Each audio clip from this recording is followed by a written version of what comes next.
আমার ছেলের এই টেডিটা খুব পছন্দ ছিল, আমি টাকার জন্য কোনোদিন কিনতে পারিনি। আজ এই টেডিটা দেখলেও খুব খুশি হবে। যাই, বাড়ি যাই আমি। জিহান, কোথায় গেল ছেলেটা? এখানে নেই তো। জিহান, কোথায় গেলে?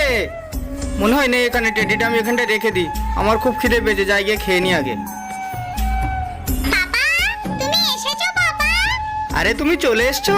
তোমার জন্য তো একটা খুব সুন্দর জিনিস এনেছি, দেখবে তুমি। এই দেখো, তোমার জন্য আমি টেডি এনেছি। আরে কোথায় গেল? আমি তো এখানেই রেখেছিলাম, এই চেয়ারে। আমি অনেক কষ্টের টাকা দিয়ে এটা কিনেছিলাম, ভাবলাম তুমি দেখে খুব খুশি হবে। এভাবে বাইরে জিনিস রাখলে তো চুরি হবেই। যাও বাবা, তুমি কাজে যাও এখন। আমাকে ক্ষমা করে দিও বাবা, পরে না হয় একদিন আবার কিনে দেবো। আরে এই বাক্সটা আবার এখানে কে রাখলো? দেখি তো এই বাক্সটার মধ্যে কি আছে। ওরে বাবা, এখানে তো একটা কাগজ। এই কাগজের মধ্যে কি লেখা আছে? কই দেখি। পাপা